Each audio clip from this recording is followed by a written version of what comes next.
When the curtain goes up on a musical, it's not just singing, acting, and the spoken word that contribute to the experience. The energy, style, and motion of dance and choreography also play a major role in telling the story and transporting the audience to another place. Hello, I'm Ted Chapin, Chairman of the American Theater Wing, and joining us today to share their stage experiences are several of theater's gifted choreographers. Christopher Gattelli, Liza Gennaro, Ken Roberson, and Sergio Trujillo. Welcome, everybody, and thank you for coming here. I thought I would start by pointing out that as we tape this program, Sergio, you have 4 shows on Broadway, Next to Normal, Memphis, The Addams Family, and Jersey Boys, in what are arguably 4 completely divergent styles. So I thought, are there 4 of you wandering around Broadway? How do you manage that? Well, first of all, thank you for having me on the show. I'm honored. I'm very fortunate that all these shows just happen to happen at the same time. As choreographers, we invest in different material, and some shows take 10 years, some shows take 5 years, some shows take 2 years, and it just so happened that all of these shows just happened at the same time.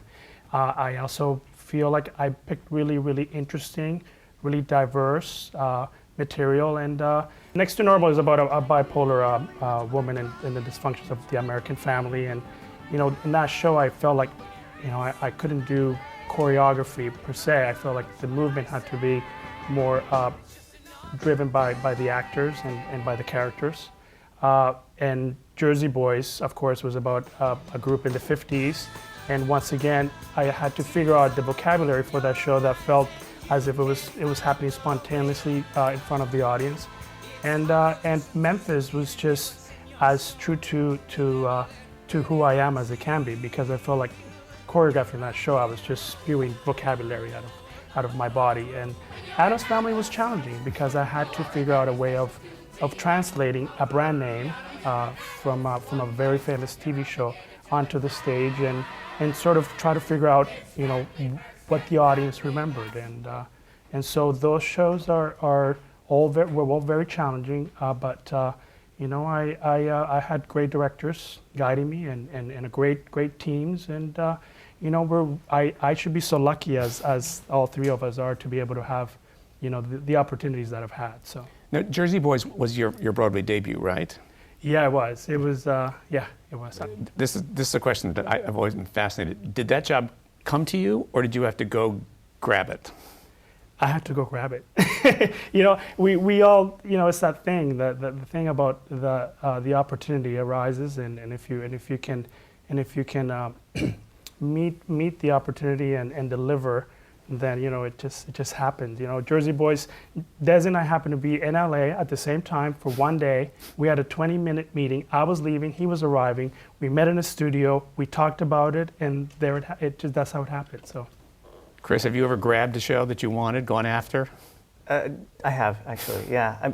Nothing specific comes to mind, but I can be very aggressive when it comes to plotting and planning if I see something that catches my interest or I hear through the grapevine. And if somebody does call you and want to have a conversation about choreographing a show, since choreography is something that's tactile and conversation is something that's verbal, how does it progress from a first meeting to everybody, you feeling that you can do the job and the person hiring you feeling that you can do the job? Liza, do you have a...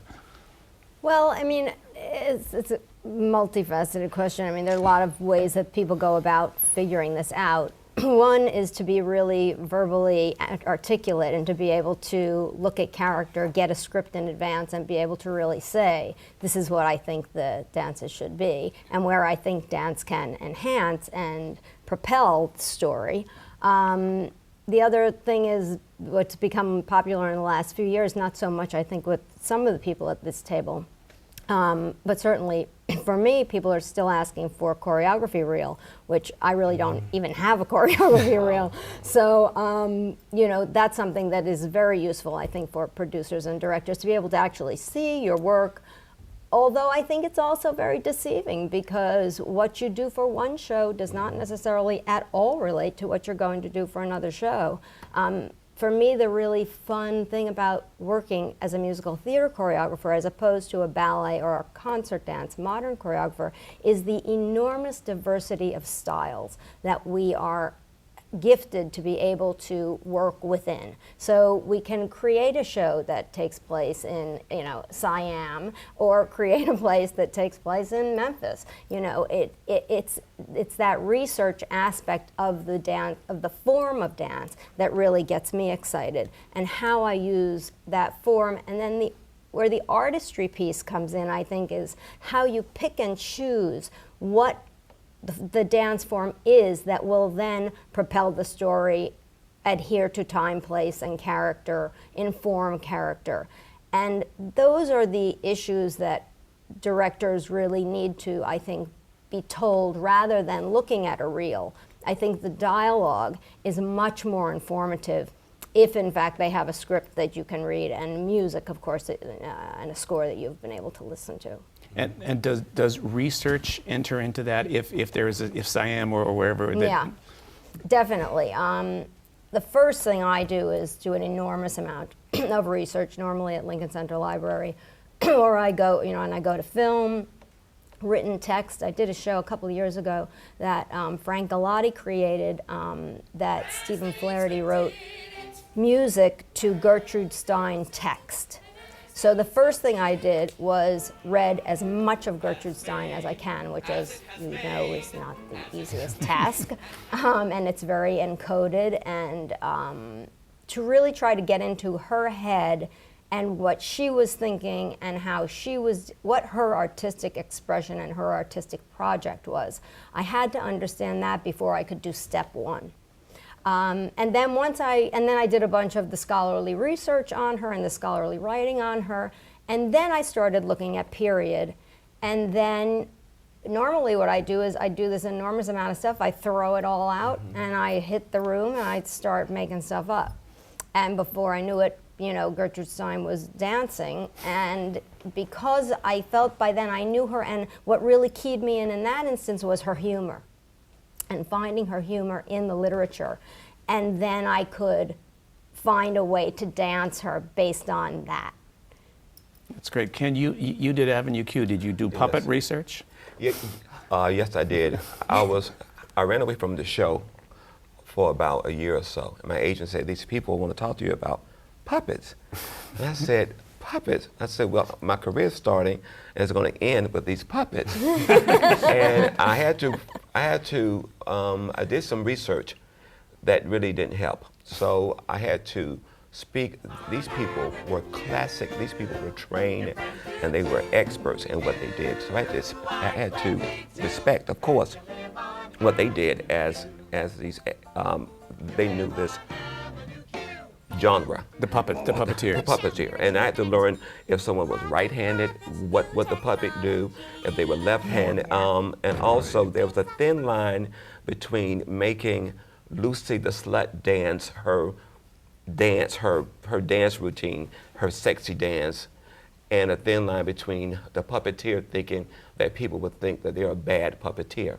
So I had to get into the character of Lucy the Slut. So these people had characters, and there were times when I would give notes, and I would go to the puppet. I said, well, your arm, I would go to the puppet and give notes to the puppet. I was totally engrossed in these puppets and the life they had. So it really worked out that I was able to choreograph puppets, boxes, and having a chance to meet with Jason Moore. I kind of avoided them for a while, and I met with Jason Moore, and He's a director, right? He's the director, yes. And I read the script, and I heard some of the songs that I liked. The songs I felt were smart, they were heartfelt, whimsical. So I met with Jason Moore, and when I met with him, I told my agent I want it. Mm-hmm. And so through someone coming to me for a job, it was a mixture of someone looking for me, looking for someone with a sense of humor, and I'm sure I wasn't the only person they looked for. And then I got aggressive and told my agent, I want this. I want to meet with Jason again if I have to. So it was a mixture of someone giving you the opportunity to maybe look and do this job, and then you having the opportunity to say, I really want this job, and I'm the best person because I can do this, because I think this can happen, and it worked. Obviously, you all come out of different backgrounds, you know, and I know that I think two of you started dancing when you were 20. I read that somewhere that late bloomers. I did, yeah. I was like 22, 23. I told I had a scholarship at Gattelli, American Dance Center. I came up from Georgia, and I told them I was 18 or something like that, and auditioned and got the scholarship and started. I was actually going to the University of Toronto. I was studying biochemistry. And then while I was at the University of Toronto, I decided I was going to go be a chiropractor. So, but during this whole time, I'm madly in love with dance. And, you know, being Latin, you have certain pressures of for your family, you know, immigrant things that are, you know, dreams, big dreams. You want your son to be a doctor. So I was doing all of this for my family. Meanwhile, I'm just like, I'm loving dance. I want to dance. So I would go Saturday mornings. I'd go to the studio and take classes like from 10 in the morning till the last class, which was like it ended at 6 o'clock, and then I'd go off to the library and study because I had to make up all of the time I lost because I was taking dance. And then, you know, my second year of chiropractic school, I met Michael Peters, who choreographed for Michael Jackson and won a Tony for Dreamgirls.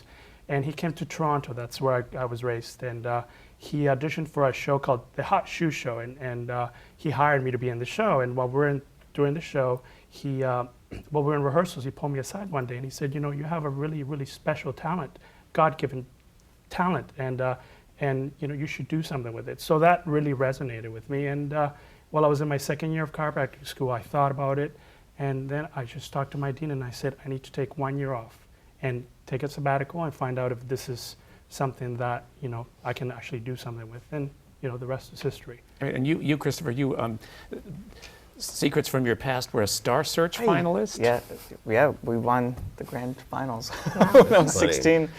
Yeah. What did you do to win? I couldn't find it. I couldn't find it on the web. I looked this morning. I made sure I'd taken it off. No, I'm kidding. I had quite a hairdo back then. No, it was in the early 90s. I was 16, and at the time, I was on a scholarship with Alvin Ailey as well. I did some heavy training there, but I studied at Ailey's, and then also being a teenager, I was still in a studio, so I was going back and forth between New York and New Jersey, and it was me and 4 girls, and we did the best 90s remix. I remember that. It's routines you could do, and jumping and turning all over the place, but it was a great experience. Did it lead to something specific?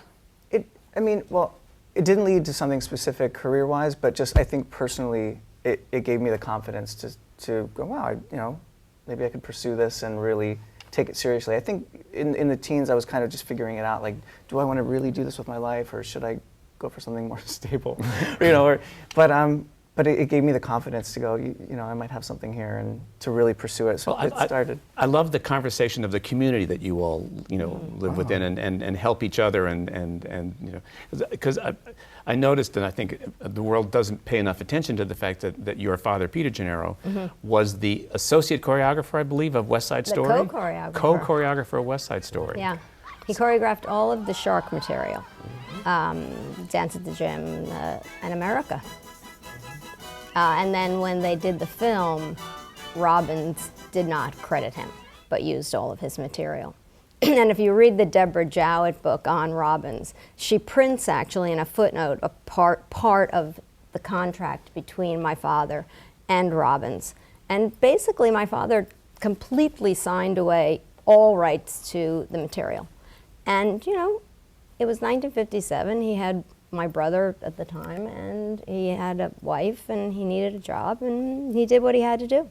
Her father, I was in a small town in Georgia in the 60s, and I had no outlet for classes. I always wanted to dance, and but I felt that, again, that being black, middle class, why go to study dance? So I went to, I would always dance at church pageants and talent shows, but the work that her father did on Ed Sullivan, that was kind of my training.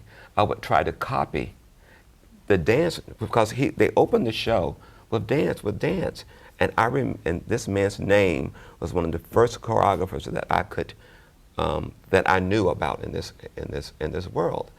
So when I spoke to her in the green room, I just had to say to her, I hope this is not cliche or embarrassing, but your father's work is one of the main reasons that I took a chance after school and felt that I had a vocabulary to try to do this type of work. That's great. Have you recreated his work in your career as a choreographer? I have done some recreations for a company called New York Theater Ballet. I did some recreation, and it's interesting because he trained me. You know, you were all talking about training. I mean, I was training at.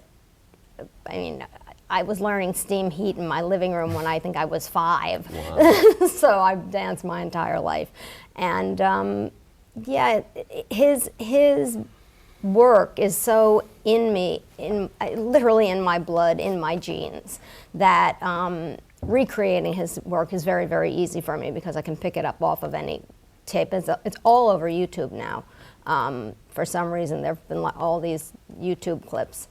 And it's kind of fascinating. It brings up a fascinating point to me in terms of television now and the kind of dance that's being shown on television now, which tends to be dancers that are not star dancers, but dancers who are, you know, proficient and sometimes excellent and will have a career. But the period of time you're talking about, and when my father had his career on television, you had Gwen Verdon, Bob Fosse, Chita Rivera, the great names of the Broadway stage, you know, disseminating across the country this genre, this dance genre, this vocabulary. And it's a shame to me that there's not some outlet for that anymore. Although I think YouTube, actually, as these technologies change, YouTube is the outlet, and the kids that are interested will find their way. You know, interestingly enough, the same thing that you're talking about, though, you know, I hate to be this much driven by pop culture, but Beyonce's Single Ladies is inspired by Gwen Verdon's, the number that she did on I don't know exactly what TV show, but she actually, no, that's not the Mexican Shuffle, though. No, it's not. I can't remember the name of it right now, but it's actually inspired. It's shot by shot by. It's a trio. Yeah, it's a trio. Yeah, and so you know the thing that what I love about what's happening on television now is that for a while that we had lost dance on television and exposure. And so right now, I am okay with sacrificing that the idea of training, which, you know, the idea of old school training, the idea of technical prowess. When you did Star Search, I mean, you were amazing. He was like technically beautiful. But you know, I almost feel that I'd rather sacrifice that for this sort of rebirth of dance on television with So You Think You Can Dance, with Dancing with the Stars, with all of those. I mean, that's just because I see all of these kids who are just, you know, and kids. I went to judge a competition about 3 weeks ago for the Capizio Awards, Choreography Awards, and I was astounded by how many male dancers there were in this competition. There were so many of them, and I was so excited because, you know, there's not that many men. Yeah. But all of a sudden, there is all these young boys who think dance is so cool, and I'm just so incredibly happy and pleased. I'm curious, since you are 4 choreographers, but do you feel that there are times when you are doing choreography, times when you're doing musical staging, and times when you were doing dancing, maybe dances, those are 3, maybe that's not right, but where the job dictates a specific one of those and your credit will then follow? So your choreography by or musical, I mean, I noticed, for example, in South Pacific that I've got the pleasure of working with Chris on, it's musical staging. Right. So did you not want choreography, or did you? I think that kind of came with the contract because it wasn't a big dance show necessarily, and I think originally there wasn't even a musical staging credit on the show. There wasn't. There wasn't. Yeah, there wasn't even a credit. So, but especially in that show, like there's choreography in the Follies, but then there's musical staging and some of the other numbers, and so it was quite a, you know, diverse palette in terms of what I had to do for that show, and you know, and talking about, you know, trying to be seamless with Bart and Bart Shearer, who directed the show, and who took over when, and it was a pretty incredible collaboration with that, where he would jump up and like twirl a towel, and then I'd get up and do some, blocking for one of the, and how we would continually mesh that entire process, and it was pretty extraordinary. Seems like that's a title, musical staging, that kind of came up.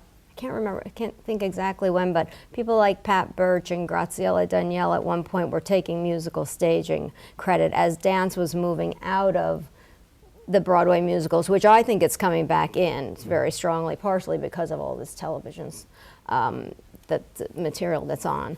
But I always insist on choreography credit just as a kind of statement.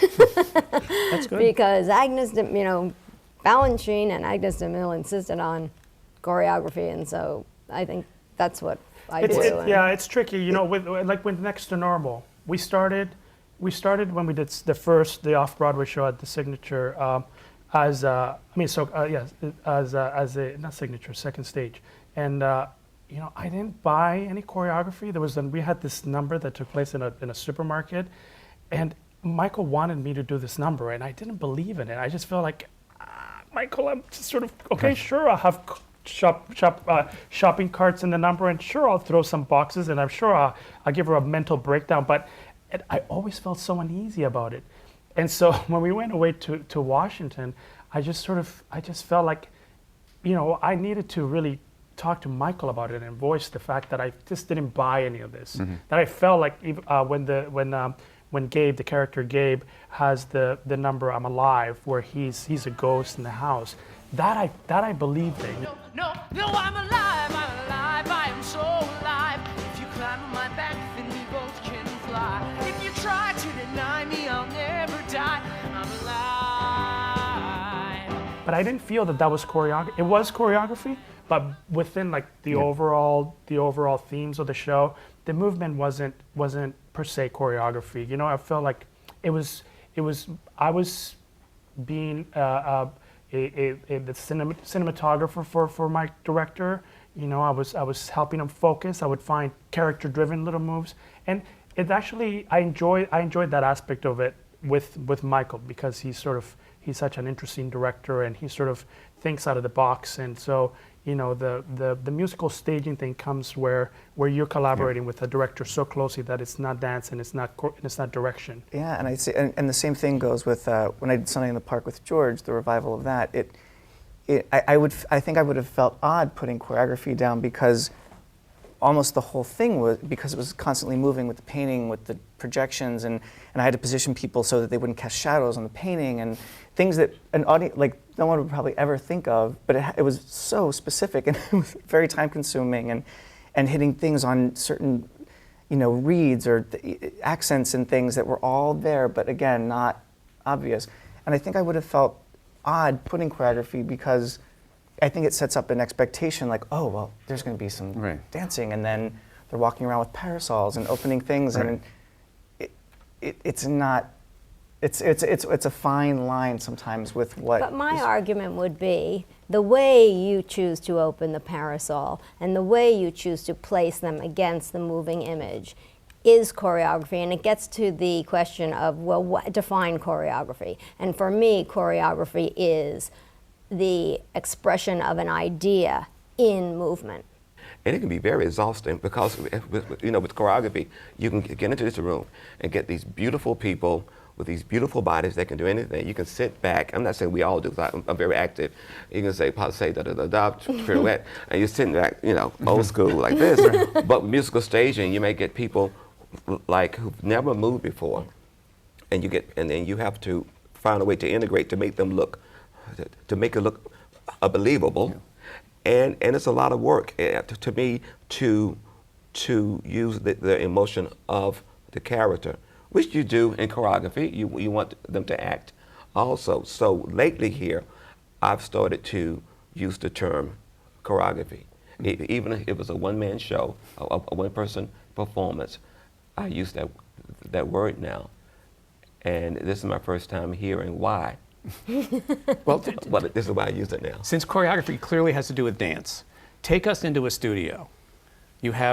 How do you begin to create a dance? Say that do you know what the show is, you're on board, and now here's a dance either with a number or whatever, and you have to create it. How do you start? Well, I start at home. I have a dance space, and this is strange. I get music that I like that has nothing to do with the show, and I just go off. I dance, and I find these steps By yourself. by myself, because if someone else saw me, they would think I was losing my mind. I go alone. Then I'll find friends, and I would go to the studio. Friends who would probably never be in the show, who would probably never be right for the show, and I would start doing movement with 2 or 3 people. Then we will get some money together, maybe. Then I will hire a group. I'll hire a group of dancers. They may have been in the show, or may not. Will get opportunity. Then I would expand from there. I would have notes about things that I wanted to see, and because of the dancers, certain things would be informed by what they can do, about what their input is. So that's how I get started. It starts on the subway. I get a lot of, when I play the music, I get so much done on the subway. I do too. I hear this music and I say, oh my God, there's 8 counts of 8 here. Oh, there's a bar, that's a tricky bar, there's 2/4, and I like to use the music. Right. If I can see the music written down, I like to know that, okay, I start here, they should do a kick here, blah, blah, blah, blah. I should be a crash here. I like to start with, if I can get a copy of the music. But a lot of it is hearing the music over and over again. But hasn't some of that music been arranged by somebody for you, dance arranger? No, No. you know, Till later. that leads to a really, really Till later. interesting question, Yeah. because I think the most important relationship in the creative process in actually working on a piece of music, working and creating a choreography for a show, is the relationship with your dance arranger. I personally, I mean, one of the things that I do is I do research, and then I get obsessed with it. I get obsessed with figuring out the way into the material, like how do I move, and what is the choreography, the vocabulary, the period. Like with Guys and Dolls, I went and read all of Damon Runyon stuff over and over again, and then I just thought, 30s. It happened in the 30s. It had to have happened in the 30s. It was inspired by the 30s.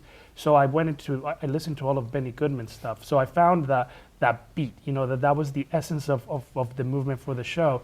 But then it's where I'm leading to is the dance arranger, that person that I get into a room with, and it's such a dance, because it's about the Jim Abbott, who's working with Chris on the present show, and who's worked with me on other shows. It's like he'll play something, and then I'll go with him, or I'll dance something, and I want him to match what I'm doing. Right. And I'll have a drummer in the room as well. So it's this sort of this beautiful dance, and no one really understands, or no one really knows how important the dance arranger is. And I like to have total control of what that is, because it's like a composer and a lyricist.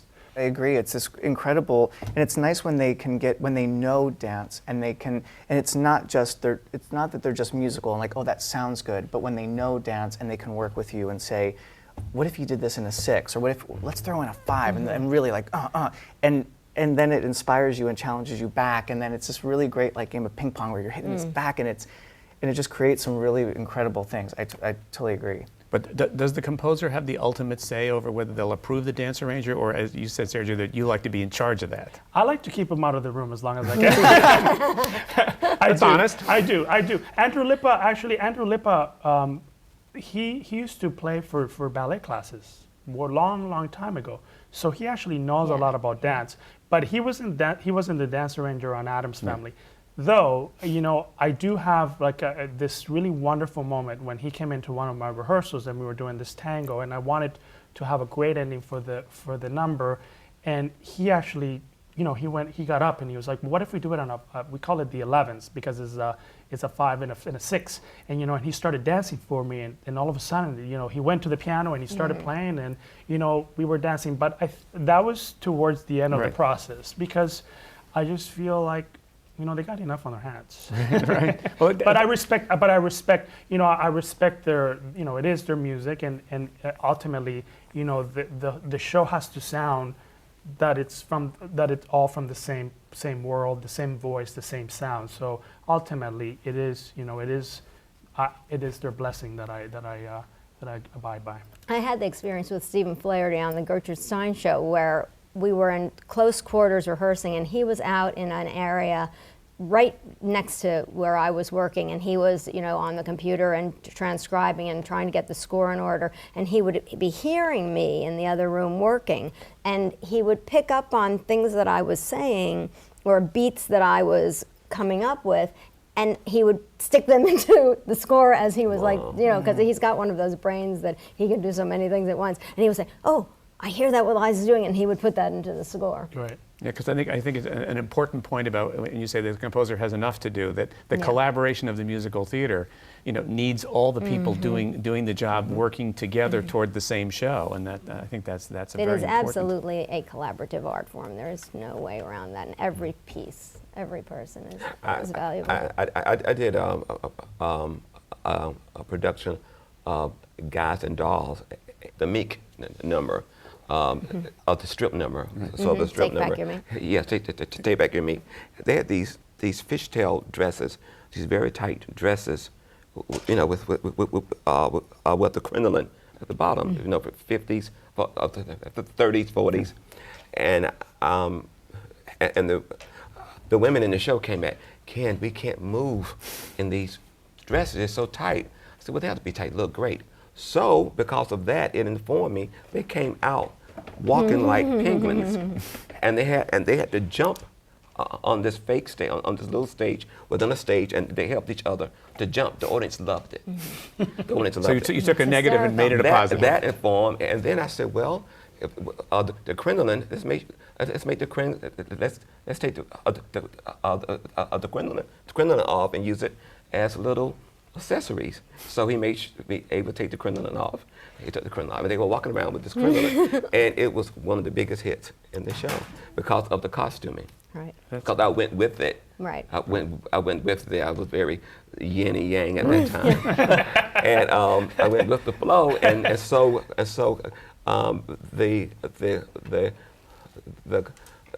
even the costume designer can help inform the dance. The dance. Mm-hmm. Yeah. What happens if you are choreographing a show that has pre-existing dance music and you have to fit in with that? That's tough. That's, I think, that one of the toughest things, because those people, the kind of shows that are revived had either Genevieve Pitot or Trudy Rittman or some, incredibly talented, gifted dance arranger who created these beautiful pieces of music that were so designed specifically for the choreographers that you're almost, I find on the Robbins shows particularly, you're handed a map basically. And it's very, very hard to divert from what that, you can almost feel them saying with you. You do this here, you do that there. It's like telling you what to do. So I think that that's a real struggle. And does that crimp your creativity, or is it creative of a different kind? I think it's a creativity of a different kind. I really do. I mean, I have to go back to what Chris did on South Pacific, because as we said earlier, there was no choreography. Yeah. And around Tony time, I said to him, "You're going to get nominated." And you said, "Why? I'm not going to get nominated." I said, "No. You did the best choreography for that production. Right down to the Anders sisters' little move." But it was something fun. But even for Nothing Like a Dame, I know, with that show, it's even in the script. Like, the men pace back and forth at the end. They do, it's written in. And Bart's like, don't look at it. Just don't look at anything. Just don't look at it. And, but at the end, it sets up a different kind of work where, there's little accents at the end of Dame where they have the bunk, bunks, bunk, bunk.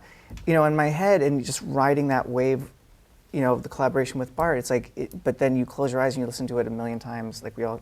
And I just saw them popping up one by one, and now after seeing it, I can't imagine what they could have done. What else they could have done? It's a very Jerome Robbins moment, actually. Because it just that spoke. It just was so clear when I heard it. That's what that is, of course. Nothing acts like a dame, or attracts like a dame.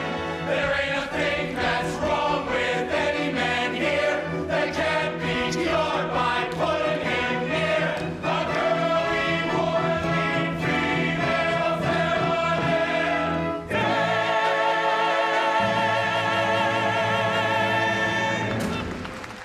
So who were some of the early inspirations that got you all to this table today in terms of choreography? Wow. I mean, for me, I would say like Scott Salmon and Chris Chadman, who choreographed Guys and Dolls. I mean, being my first experiences here, and they were so creative and passionate, and in completely different ways though. Where Chris was very like passionate this way and just strong and just work us to the ground, and Scott was just like completely the opposite, but in still the best way. I think those two personalities and their two loves of it, just I knew after we worked with him, I was like, I know I'm going to end up doing this, because it was so completely inspiring. The first show that I was hired for was Jerome Robbins' Broadway, and the last show that I did as a dancer was Fosse. So, I was lucky enough to have danced the material and, really be inspired by their genius, by their vocabulary, by their concepts. So, I know that I carry subconsciously. There's a lot of that in me, and people like that I assisted in the process and in the years: Jerry Mitchell, Rob Marshall, even Debbie Allen, Michael Peters. All of these people, all of these great talented choreographers, play a role in because we don't go to choreography school. You don't go to. Is there a choreography school? I'm sure there's There probably is now. I'm sure, Definitely. I'm sure there's some Yeah, there's class- definitely choreography. I'm sure. So, But not for musical theater specifically. right? Yeah, Yes. but Yet. so it's Yes.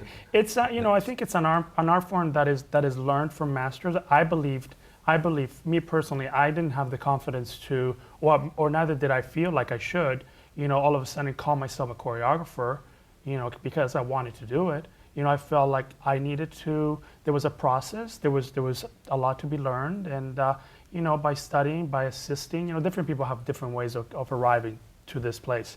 And for me, it was, really, go and let Jerry Mitchell assist him on a Broadway show, so that his name is on the.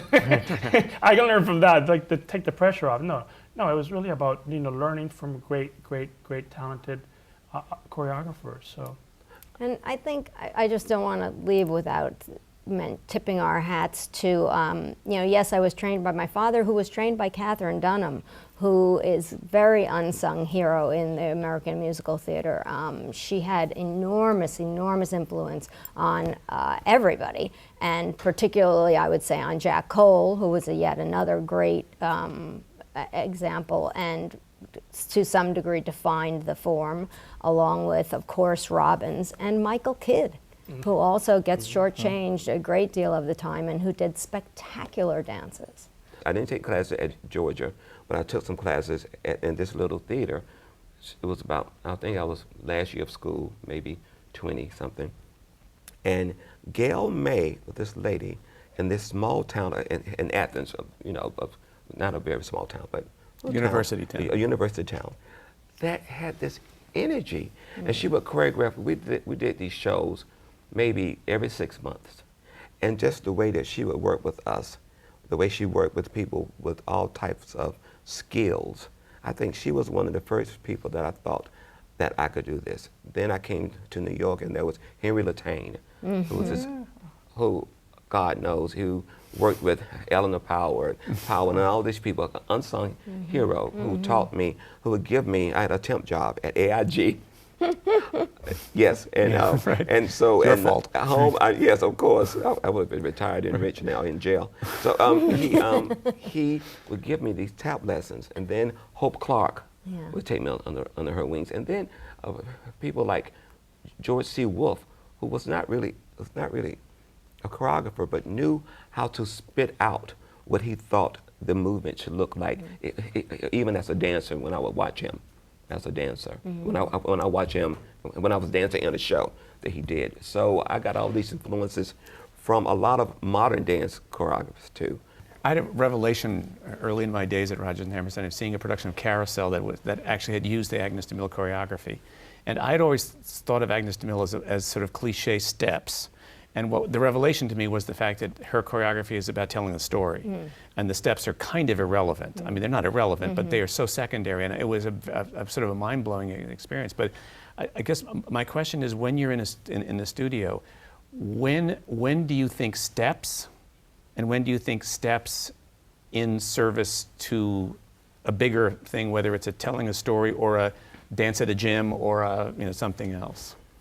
I mean, right now I'm going through it as we speak. For Women on the Verge, it's funny. We start previews tonight, but the way Bart likes to work is he loves to figure out the story first and how the components work with the story. And so, being it's a new musical, we don't know until that day in the room. Like we don't do pre-production with Bart. He doesn't let you do. He never meets before. He just says, go do as much research as you can, and then come in the room, and then we spit it out. Just terrifying. but what I learned on South Pacific was, though, that it really works for the piece, because it's not, you don't come in with any preconceived anything. It's in the moment, and you just do it, and you make it's hard on the ego because you just are so exposed, and so like it's your first pencil sketch. But it's always right for the piece. So what's different with women is there's a lot more dancing in women. Like there's dancing in women, and it's hard because I've had to sit down with the dancers, and because they're used to just getting in a room and going to town right away, and I had to go, look, this is not that process. I said, you're going to look horrible, I'm going to look horrible, but we have to go through it, because what's great about Bart is, but at the end of the day, it's going to be right for the show, and it's thrilling to know that and to trust that. And we may go through a million different versions on our feet. So like there are steps that they're doing right now that will not be in the show, but they're there to fill a space where the right steps will be. So it's like almost doing a workshop on its feet in the rehearsal process that leads to the show. I've had two. I mean, I've had both. I've had with the Guys and Dolls revival. It was Des and I literally worked on what the prologue of the show was going to be. We did it in writing, and then I went into a studio, so I knew what those stories were. And then, it's interesting because usually I like to be exposed in the room in pre-production with my team, right, because that's when I can really be. I'm okay to like just be silly and crazy, but somehow when I get into the room with my dancers, I sort of try to keep myself a little bit more guarded, because with dancers you sort of have, I'm old school with guarded, as I think all of us are, we all Good. but with dance, with the dancers you sort of have to create parameters, because they're used to like certain rules and certain disciplines. So and so when I come into the room, I have a plan, I have a blueprint. And then I like to, as well as being strict and all this stuff, but I like to be able to sort of mold it around them. But those words and that vocabulary and the structure is pretty much done. But knowing that I come in with the sketch, and then I can sort of start reconfiguring it. What's really different now, I think, and argue with me, please, is that when DeMille was choreographing, DeMille particularly more than anybody else, because Robbins diverted from this eventually. DeMille really came out of those early modern dance mavericks, Graham specifically, Humphrey Weidman. And those people, the tenet of that early modern dance movement was invented movement. Create new movement that had not been seen, had not been done before. If you even look back at Balanchine's early shows, don't forget he choreographed 15 Broadway shows. You see that he was also experimenting with new vocabulary, as of course he did in the classical ballet, and reinvented classical ballet. But with DeMille, that idea, I think, became revived, and you may hate, people on this panel may hate that I'm going to say this, with Spring Awakening. I think that Bill T. Jones really did harken back to a kind of aesthetic sensibility that DeMille had, and it's difficult in Broadway theater the way it is right now, I find, for all of us to have that kind of support to be given to create these kind of invented movements, based, yes, on our research, and based, yes, on the vocabularies that we have researched for the project. But then, you know, DeMille's bread and butter was discover the movement and then distort it. And there's a very interesting thing that happens with movement when you're allowed to do that. And I think that all of us have found sneaky ways of getting that in. And I know, you know, even in this nymph show that I've just done, The Great Unknown, I've got a moment in there of Butoh. Now, nobody in the audience is going to know that I'm doing Butoh, but damned it, I'm doing Butoh, you know. And it works for the moment because it's organic and it kind of makes sense. But I think that that's something that I think we all, if I can be so bold as to speak for all of us, really need to try to find ways of bringing dance vocabularies and dance as a really independent, expressive form back into the musical theater at this point in time when people are loving dance. Yeah, I actually had an experience with Adam's Family where I went and worked with a flamenco dancer, Sarah Erdy, and I learned everything from her. And then what I wanted to do with the show, because it was very Spanish at first, I wanted to create this vocabulary that was very specific to the ghost in the show. And I worked for a long time, like for almost 4 weeks in a studio, just dancing around with dancers and creating this vocabulary that was really interesting and out of the box. And I was pushing myself because I felt, you know, there's nothing I can do but take chances. I mean, I got to. I mean, this is where I'm at in my career. If I don't put myself on the line, I'm never going to find my voice. And then we opened in Chicago, and I felt like the audience was confused. They were confused, and people were telling me, because the movement was just, you know, it was the brand name. They wanted, like, it wasn't, the Addams Family wasn't moving weird. It was everybody around them. Not weird, but in you know, in its own unique, interesting style that I wanted to create. And so therefore, you know, it's that thing about support. It's about, you know, being able to see that, you know, I was trying to, you know, me personally as an artist, trying to, you know, push myself, you know, push from myself from the comfort zone and create a new way of movement. And, you know, I wasn't able to do that. But do you feel that part of the reason that it isn't as hospitable a world today to encourage you is because there are preconceived notions in the producers about exactly what I think there's two reasons. I think that Robbins is one of the reasons, because Robbins in his last two shows, Gypsy and Fiddler, which are both brilliant and two of my favorite shows, came to a point in his career where he so integrated dance into the book of the show that it became so seamless that you don't almost know what he did. And the work looks improvised. And that became the accepted mode of choreography for a long period of time. I think until Gower Champion and then Michael Bennett started playing around with transitions and using dance as a scenic device. So I think we're a little bit stuck with that, and then I think we're very stuck with the Fosse predominant visual. It's on television. You can't get away from it.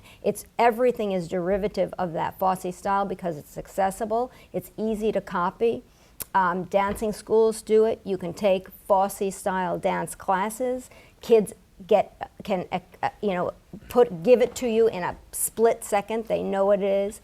And I think that hurts us to some degree because there are many other ways to represent the female body in a sexual fashion than just what Fosse did. And I think that's something that is just predominant, and I think sometimes producers get afraid and say, well, I don't know if I want a number like that. As for instance, in Light in the Piazza, if I may be so bold, there was a number where the girl gets lost, and I thought, God, what a great opportunity for dance that piece, that moment would be. But I bet they didn't do it because I bet they were afraid they were going to get Fosse-esque thing that we've all seen before. Whereas I think there are so many other ways that you could represent that female body. Do you think that what Bill T. Jones did in Spring Awakening, creating a new vocabulary, should be the sort of one of the ways to the future? I do. Well, those people, the mill, like Bill T., they had a background of modern dance, and they had their own environment. They had their own style for years. And so I feel that Bill T. Jones, that Michael Mayer, I'm not sure, but that he was allowed to bring this vocabulary or this style that he's been doing for years in the modern world. I did Stupid Kids, of a show called Stupid Kids with Mayer, with Michael Mayer years ago, and the same thing happened with me. He said, I do not want it to look like dance. So I brought my modern training from Horton, because I love Lester Horton training. And I kind of I skewed it. I made it a little askew to fit these dancers. So you would get a director sometimes who has this aesthetic, who's not afraid to step out of the box. So a lot of it deals with the director, who's not afraid to bring something new, who knows that a good book, a creative book along with creative movement can make a great show, and the audience has to find it. That you respect the intellect of the audience to find it. And that's what my frustration is sometimes, that when I interview with some directors, if I feel that the aesthetic is a little different, I say, I need to walk away. I need to walk away. Well, why don't you be the director as well? I'm doing that. I have a show with Nymph called Frog Kiss. And it's not a natural transition all the time, sometimes for choreographers to be directors, but I'm doing it, and I love the fact, the costumer, the set design, I do it in regional theater a lot, but it's my opportunity to do it in New York City, and I love the challenge of it.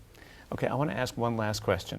What are you doing today to make certain that your work lives on in 10 years from now, 20 years from now, and 50 years from now? I'm interested in doing theater that can provoke, can inspire, and can, in some ways, push the envelope, if I may be so pedestrian. Yeah, I'm working on a piece of theater called White Noise, which is that I'm directing and choreographing, and it's about a white supremacist pop group, and it's based on a real story about these two young girls. It's called Cypress Blue, and they're part of the neo-Nazi, the white supremacist movement. I'm looking for various different material that can I feel like it's our responsibility, as you say, to create new vocabulary. But I think it's also our responsibility to be able to create art that can probably, if hopefully, will prevail and will have longevity, or for the moment in time address political issues or issues that are relevant to our culture today. So I feel like that's the way that I can have longevity and But also, as Liza said at the beginning, even though a DVD reel is not the best way to get a job, I think I would urge you all to make certain that in some manner or form, the work that you're doing today, you think that it can be kept in some form, so 50 years from now people can say, what is the Christopher Gattelli work on Woman on the Verge? I want to see that. So. Well, they're lucky because there are archival film made that are held at the library in Taft at New York Public Lincoln Center. But it's interesting you asked this question. In a couple of weeks, I'm involved in a group that's getting together to talk about this very issue of dance preservation. It's including David Gordon and Valdez Setterfield, and it's organized by a man named Doug Reside from Maryland Institute of Technology. And he's put together a group of choreographers to come and sit down and talk about preserving dance, because it's an ephemeral art form, and and in terms of recreating it, how do you recreate it? And it changes with the cast, and if the choreographer's not around, people like Peter Bausch, who just died, Merce Cunningham, how does that work go on? And apparently there's a lot of new technologies that he's very interested in sitting down with us and talking about, and discovering how to better preserve the work so that it's not just a frontal view on a proscenium stage of the work. With the hope that there will be great preservation in the future, we come to the end of this, and I'd like to thank all of you for being here. Thank These you. programs, Thank my pleasure. These programs are brought to you from the Graduate Center of the City University of New York in partnership with our friends at CUNY TV. On behalf of the American Theater Wing, I'm Ted Chapin, and thanks for joining us for another edition of Working in the Theater.